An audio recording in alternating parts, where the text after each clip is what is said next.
سلامات كلاتكم تخاتلت مدبي سلام مجمريا سلام كم تخل جزء زجبرو سلام كبلكم يدلي ሁሉም እኔን የሚከታተል መጀመሪያ ሰላም አቀድማለሁ መጀመሪያ ማደርገው መልእክቴ በአማርኛ ይሆናል ማለት ነው ብዙ ሰዎች በዚህ ሰዓት ላይ ኤርትራ ባህር የኛ ነው የሚሉ ብዙ ሰዎች እየበዙ ይገኛሉ እንደነዚህ ንፍጣሞች ምንም ዕውቀት የሌላቸው ታሪክ የማያውቁ የአባቶቻቸውን ታሪክ ለመድገም የደርግን ታሪክ ለመድገም የሚቀሳቀሱ ኃይሎች እንዳሉ እናቃለን ማለት ነው የማን ብሔር ነው የማን ዜጋ ነው እኔ ኢትዮጵያዊ ነኝ ብሎ ነው የሚናገረው ለነዚህ ሰዎች እንደዚህ ያሉ ሰዎችን ለሁሉንም መልስ መስጠት ግዴታችን ስለሆነ ኤርትራኖች መልስ እንሰጣለን ማለት ነው ባህራችን በዋጋ ነው ያመጣነው ባህራችን በደማችን ነው ያመጣነው ኤርትራ ሁሉ ጊዜ እንደሚለው ኢትዮጵያ ሆና አታውቅም ታሪክ እንደዛ የለም ለተገዙ መጥታችሁ ነበር አበረርናችሁ ይሄ ነው ታሪኩ ሌላ ታሪክ የለም ኢትዮጵያ ኤርትራ ሆና ማታውቅም የኤርትራ የሆነ ነገር ታሪክም ከኢትዮጵያ ጋር የሚያስተሳስረን ምንም ታሪክ የለም ማለት ነው ስለዚህ እናንተ ያላችሁ በዚህ ሰዓት ላይ ብልጽግና ያለውን መድገም ነው ብልጽግና ያለውን መድገም ደግሞ የሚያዋጣችሁ አይመስለኝም ስለዚህ ይሄ ሰውዬ ምንድነው ይያለ ያለ እንስማውና ከዛ በኋላ ወደ ሐሳቤን እሄዳለሁ ትንሽ ናቸው ነገር ግን ድህነት ስላለ የኢኮኖሚ ድቀት ስላለ የፍትህ እጦት ስላለ የባህር በር ጥያቄ የወደብ ጥያቄ መነሳት የለበትም የሚል ግን አመክንዮ አልባ ነው ምክንያቱም እነዚህን ጥያቄዎች እንዳናነሳ በመጀመሪያውኑ ሴራ የሚሰራብን ሆን ተብሎ ስለሆነ ማለት ነው በድህነት የምንንፏቀቀው የባህር በራችንን ወይም ወደባችንን አሳልፈን ስለሰጠን ነው ዛሬ ፍትህ በሌለበት ሀገር እኩልነት ባልተከበረበት ሀገር ወይም ደግሞ ችግር ባለበት ሀገር ይምጣ የሚል የፕራዮሪቲ እንታይ ዝብል ዘሎ ንሕና ብድኽነት ንሳቀ ዘለና ወደብ ስለዘይብልና ይብለና ኣሎ ንዓና ንኤርትራውያን አመጨረሻ ዝብሎ ከስማዓኩም ብድኽነት ዋላ ተማሕዘቅ በድህነት ብትማቀቅ የኛ ጉዳይ አይደለም ድህነት እንዳይመጣ ስራ አገርህን ስራ ኤርትራ ደግሞ ለምንድነው ኤርትራ የምትሉ የኤርትራ ባህር የምትመኙት ኢትዮጵያ ለኤርትራ ባህር ነው እንዴ ጎረቤት ያላት ኢትዮጵያ ኤርትራ ብቻ ናት የባህር ጎረቤቷ ጅቡቲ የለችም ሶማሌ የለችም ኬንያ የለችም ሱዳን የለችም ሶማሌ የለችም እነዚህ ሀገሮችስ ምንድነው አብዳችኋል እንዴ አሰብ ስትሉን እኮ እኛ ለአባቶቻችሁ ጠርገን አውጥተን ግዛታችሁ የቆጨን ህዝብን ነን ኤርትራኖች ስለዚህ ለምንድነው እየተመለሳችሁ ኤርትራ የምትሉ ወይም የኤርትራ ባህር የምትሉት ሌላ ባህር በር ያላት አገር የለችም እንደ ጎረቤታችሁ የለችም ሱዳን የለችም ስለ ሱዳን ስትናገሩ ሰምቼ አይደለም አላቅም በቃ እኛ ለእናንተ ክፋት እናስብ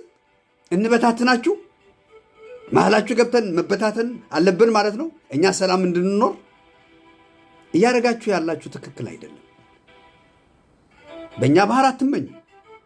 እኛ የእናንተ አባይን አንመኘው የራሳችሁ ነው የራሳችን አትመኙብን እፈሩ ትንሽ እስኪ ይፈሩ ኢትዮጵያውያን ስሙት የሚለው ብዙ ችግሮች አሉ ተጽፈው የማያልቁ ችግሮች አሉ እነዚህ ችግሮች በሙሉ መመለስ አለባቸው ጥያቄው የትኛው ይቅለም ሳይሆን ሁሉም ጥያቄዎቻችን ይመለሱ ከሁሉም በላይ ደግሞ አሰብ ወደባችን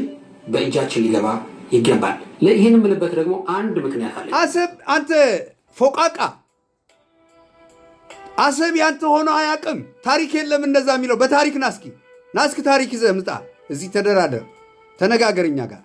አሰብ ያንተ ሆኖ አያቅም ታሪክ የለም እንደዛ የሚለው አሰብ ወደባችን አትበሉ እፈሩ ትንሽ እፈሩ ብታፍሩ ጥሩ ነው ኤርትራውያን ናት እስከ መጨረሻ ደግሞ ዋጋ ትከፍላላችሁ ትደማላችሁ ትሞታላችሁ እንጂ የምታመጡት ለውጥ የለም እንታይ ክብል ደልየ እዚ ትሪእዎ ዘለኹም ብሄሩ ኣየገድሰንን ኦሮሞ ክኸውን ይኽእል እዩ ሻንቅላ ክኸውን ይኽእል እዩ ዋላ ዝኾነ ይኹን ኢትዮጵያዊ እዩ ብሓፂር ዓሰብ የድልየና ዓሰብ ናትና እዩ ይብል ኣሎ ናትና እዩ ዝብል ዘሎ ቃል በቃሉ የድልየና ባሕሪ እውን ኣይኮነን ዝብል ዘሎ ዓሰብና ክነምልስ ኣለና እዩ ዝብል ዘሎ ኤርትራውያን ኣሕዋተይ ኩላትኩም ብፍላይቶም ኣምቼ ኣብዚ ዓበ ቃልሲ ይፅበየኩም ኣለኹ ትቃለሱ ኣለኩም ዓበ ቃልሲ የድልየኩም ኣሎ ናይ ማሕበራዊ ሚድያ ቃልሲ ወሳኒ እዩ እቲ ኣብ ባይታ ዘሎ ንኤርትራ ንግደፈላ እቲ ባይታ ዘሎ ንሰራዊትና ንግደፈሉ ኣብ ዲያስፖራ ትርከቡ ኤርትራውያን ብፍላይ ከዓ ኣምቼ ግን ፃውዒተ የቕርበልኩም ሓያል ቃልሲ ከተካይዱ በቢ ዘለኹሞ ማለት እዩ ብፍላይ ኣብ ሶሻል ሚድያ ማለት እዩ እዞም ሰባት እዚኦም ታሪክ ናይ ኣቦታቶም እዮም ክደግሙ ደልዮም ትማል ካብ ዓድና ሰጉዩ ግን ኣውፂናዮም ሕጂ ባሕሪ እናበሉ ፀጋም የማን ሃለውለው ይብሉ ኣለዉ ማለት እዮም ተመሊሶም ዋጋ ንክኸፍሉ እዮም ዝዳለዉ ዘለዉ ስለዚ ሕፅር ብዝበለ ንሕና ኤርትራውያን ጥራይ ዲና ጎረቤታ ንኢትዮጵያ ንሕና ጥራይ ዲና ባሕሪ ዘለና ሱዳን የላ እንዲያ ባሕሪ ትውንን ሶማሊ የላ እንዲያ ባሕሪ ትውንን ኬንያ የላ እንዲያ ባሕሪ ትውንን ጅቡቲ የላ እንዲያ ባሕሪ ትውንን ንምንታይ ኣባና ፎከስ ዝገብሩ ንምንታይ ኣብ ኤርትራ ጥራይ ፎከስ ዝገብሩ ንምንታይ ከምዚ ዓይነት ኣተሓሳስባ ወኒኖም ዝኾኑ እንታይ ክንበታትኖም ደልዮም ፋሕፋሕ ከነብሎም እቲ ድሌት ንሱ ድዩ ንሕና ኮፋሕ ከነብሎም እኮ እንተደሊና ነብሎም እኮ ኢና ንኤርትራ ንትግራይ ከም ሃገር እንተኣሚንና ኣላ እንታይ ዶ ክገብሩ እዮም ፋሕ ኢሎም እንዳሎም ክተርፉ እቲ ዝኸድዎ ዘለዉ ኣካይዳ ብጣዕሚ ሓደገኛ እዩ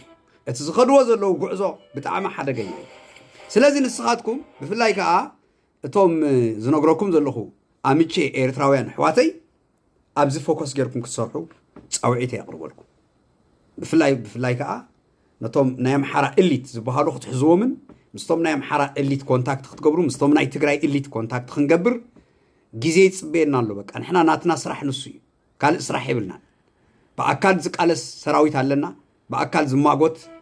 ኣብ ውሽጢ ኮይኑ ዝሰርሕ ኣካል ኣለና ንሕና ግን ኣብ ደገ ኮይና ክንገብሮ ዝግባአና ሓላፍነት ንኩላትኩም እየ ፃውዒተይ ዘቕርብ ብጣዕሚ ይበዝሑ ኣለዉ ዓሰብ ናትና እዩ ዝብሉ ይበዝሑ ኣለዉ ባሕሪ ናትና እዩ ዝብሉ ይበዝሑ ኣለዉ ከነምልሶ ኣለና ዝብሉ ይበዝሑ ኣለዉ ስለዚ ብፍላይ በምሓርኛ ቋንቋ የድልየና እዩ ሕጂ በምሓርኛ ብጣዕሚ ወሳኒ እዩ